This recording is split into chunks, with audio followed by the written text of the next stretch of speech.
ជំនួបជាប្រវត្តិសាស្ត្រដែលពិភពលោកកំពុងតែទន្ទឹងរង់ចាំបានមកដល់ហើយលោកដូណាល់ត្រាំជួបជាមួយលោកស៊ីជីនពីងបាទនៅទីក្រុងប៉េកាំងឯណោះផ្អើលពិភពលោកតែម្ដងមេដឹកនាំកម្ពុជាអ្នកមុខអ្នកការអ្នកជំនួយល្បីអេឡុនម៉ាស់ផងដែរទៅដល់ទីនោះដើម្បីស្វែងរកឱកាសនានាឬក៏ការរកស៊ីនោះលោកដូណាល់ត្រាំបង្ហាញខ្លួនយ៉ាងអធិកអធមនៅកណ្ដាលទីក្រុងប៉េកាំងដើម្បីជួបចរចាជាមួយលោកស៊ីជីនពីងបន្ទាប់ពីខកខានអស់ជិតកន្លះឆ្នាំនេះគឺជាដំណឹងនឹងរៀបរាប់ទៅកាន់ប្រិមិត្តនាថ្ងៃទី14ឧសភា2026ប្រិមិត្តពាក់ព័ន្ធទៅនឹងព្រឹត្តិការណ៍ពិភពលោកនាថ្ងៃនេះលោកត្រាំ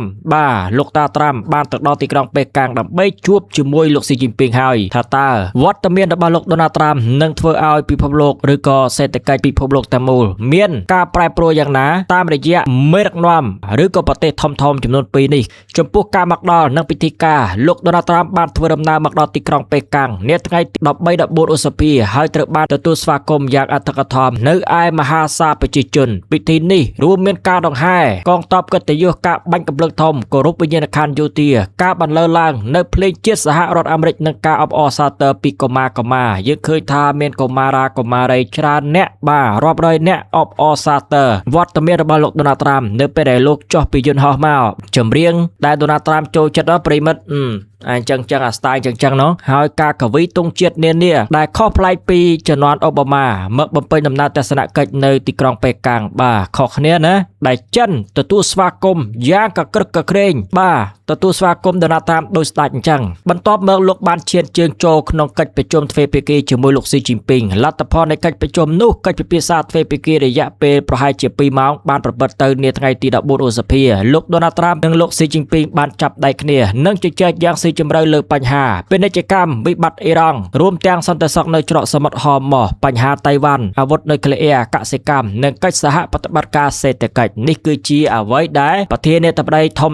កម្ពុជាទាំងពីរនេះពិភាក្សាគ្នារឿងហ្នឹងចំពោះសេចក្តីថ្លែងការណ៍ពីសេតវិមានបានពិពណ៌នាថាជំនួបនេះដំណើរការទៅយ៉ាងល្អប្រសើរដោយមានចំណុចសំខាន់ដូចជាកិច្ចព្រមព្រៀងដែលថាច្រកសមុទ្រហោមត្រូវតែបើកចំហជានិច្ចអាហ្នឹងគឺពាក់ព័ន្ធនឹងហោមការពង្រីកកិច្ចសហប្រតិបត្តិការសេដ្ឋកិច្ចដោយចិនយល់ព្រមបង្កើនការបញ្ជាទិញផលិតផលកសិកម្មនិងថាមពលប្រេងពីសហរដ្ឋអាមេរិកទី3ការរួមគ្នាបង្ក្រាបការជួញដូរសារធាតុផ្សំនៃថ្នាំញៀន Fentanyl ទី4ប្រកាន់ជំហររួមគ្នាប្រឆាំងនឹងការប៉ុនប៉ងកសាងអាវុធនុយក្លេអ៊ែររបស់អ៊ីរ៉ង់នេះគឺជាសេចក្តីថ្លែងការណ៍ពីសេតវិមាន4ចំណុចធំនឹងឯងអាចុងក្រោយហ្នឹងគឺពាក់ព័ន្ធនឹងអ៊ីរ៉ង់ដែរណាធ្វើម៉េចឲ្យចិនជួយទប់ទល់កុំឲ្យអ៊ីរ៉ង់មានអាវុធនុយក្លេអ៊ែរហ្នឹងគឺសហរដ្ឋអាមេរិកខិតខំធ្វើគ្រប់សពបែបយ៉ាងដើម្បីអីដើម្បីអ៊ីស្រាអែលនៅក្នុងនោះប្រធានបទពិភាក្សាសំខាន់ពាក់ព័ន្ធទៅនឹងពាណិជ្ជកម្មនិងសេដ្ឋកិច្ចគឺលោកស៊ីជីនពីងបានកោតសរសើរចំពោះវឌ្ឍនភាពនៃការចរចាពាណិជ្ជកម្មដែលរួមមានការវិនិយោគការកែសម្រួលពន្ធគយនិងកិច្ចព្រមព្រៀងលើរ៉ែកម្រដ៏មានសារៈសំខាន់ទោះជាយ៉ាងណាមិនទាន់មានរបាយការណ៍ជាក់លាក់អំពីការសម្រេចចិត្តលើបញ្ហាពន្ធគយសម្រាប់ឧបករណ៍អេឡិចត្រូនិកនៅឡើយនោះទេចំពោះបញ្ហានៅអ៊ីរ៉ង់និងមជ្ឈមបូព៌ាវិញលោកដូណាល់ត្រាំបានស្នើឲ្យចិនប្រាប់អធិពលរបស់ខ្លួនដើម្បីជួយសម្របសម្រួលស្ថានភាពនៅអ៊ីរ៉ង់និងធានាថាច្រកសមុទ្រហោមនឹងមិនត្រូវបានបិទដែលជាការគំរាមកំហែងដល់ស្ថិរភាពថាមពលសកលអាហ្នឹងគឺពាក់ព័ន្ធនឹងសូមឲ្យចិនជួយផងទប់ទល់អធិពលរបស់ប្រទេសអ៊ីរ៉ង់នេះកុំឲ្យបិទច្រកសមុទ្រហោមអញ្ចឹងទៅហើយបញ្ហាតៃវ៉ាន់នោះលោកស៊ីបានបច្ចេកសារប្រមានយ៉ាងធ្ងន់ធ្ងរថាការដោះស្រាយបញ្ហាតៃវ៉ាន់មិនបានល្អដែលចិនចាត់ទុកថាជាបញ្ហាស្នូលបំផុតអាចនាំឲ្យមានការប៉ះទង្គិចឬរហូតដល់មានចំនួនយោធាអាហ្នឹងគឺពាក់ព័ន្ធទៅនឹងបញ្ហាតៃវ៉ាន់ណាលោកស៊ីជីនពីងប្រមានថាអាចប៉ះទង្គិចឬក៏រហូតដល់មានចំនួនយោធាអញ្ចឹងទេចំណុចនេះគឺរសើបផងដែរប្រិមិត្តលោកបានសង្កត់ធ្ងន់ថាឯករាជ្យភាពរបស់តៃវ៉ាន់និងសន្តិភាពគឺជាអ្វីដែលមិនអាចដើរទន្ទឹមគ្នាបានឡើយបញ្ហាដទៃផ្សេងទៀតនោះមេដឹកនាំទាំងពីរក៏បានពិភាក្សាលើបញ្ហាបញ្ញាសិប្បនិម្មិត AI ការគ្រប់គ្រងអាវុធនុយក្លេអ៊ែរនិងការរក្សាស្ថិរភាពយុទ្ធសាស្ត្រសកលផងដែរចឹងទេរឿង AI ក៏មានការពិភាក្សាគ្នាដែរប្រិមិត្តកិច្ចប្រជុំកំពូលនេះនឹងបន្តរយៈពេល2ថ្ងៃរហូតដល់ថ្ងៃទី15ឧសភាដោយមានកម្មវិធីទស្សនកិច្ចនៅប្រាសាទឋានសួគ៌ Temple of Heaven និងពិធីជប់លៀងផ្លូវការលោកដូណាល់ត្រាំបានប្រសិទ្ធនាមជំនួបនេះថាជាកិច្ចប្រជុំកំពូលដ៏ធំបំផុតមិនធ្លាប់មាន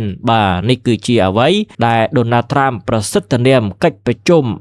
វត្តមានរបស់លោកជាន់ដីទីក្រុងប៉េកាំង ប្រទេសចិនសារជាថ្មីណាគឺជាកិច្ចប្រជុំកំពុងដ៏ធំបំផុតមិនធ្លាប់មាននោះទេបច្ចុប្បន្នចិនស្ថិតក្នុងចំហចរចាដ៏រឹងមាំជាងអាណត្តិមុនៗរបស់លោកដូណាល់ត្រាំដោយសារមានឥទ្ធិពលលើខ្សែច្រវាក់ផលិតកម្មនិងរាយយុទ្ធសាស្ត្រជំនួបនេះមានគោលដៅធ្វើឲ្យទំនាក់ទំនងមហាអំណាចទាំងពីរមានស្ថិរភាពចំពេលមានភាពតានតឹងដែលកំពុងតែបន្តកើតមានឡើងព័ត៌មាននេះកំពុងត្រូវបានចុះផ្សាយផ្សាយផ្ទាល់ដោយស្ថាប័នធំៗដូចជា BBC, Reuters, NBC ជាដើមលទ្ធផលលម្អិតនៃកិច្ចព្រមព្រៀងនានាដទៃផ្សេងទៀតនឹងត្រូវបានបង្ហាញឲ្យឃើញកាន់តែច្បាស់ក្នុងរយៈពេលប៉ុន្មានម៉ោងឬប៉ុន្មានថ្ងៃខាងមុខនេះចឹងទេយើងចាំតាមដានស្ថានភាពពាក់ព័ន្ធទៅនឹងជំនួបរបស់លោកតាត្រាំបាទលោកតាស្វាយត្រាំទៅជួប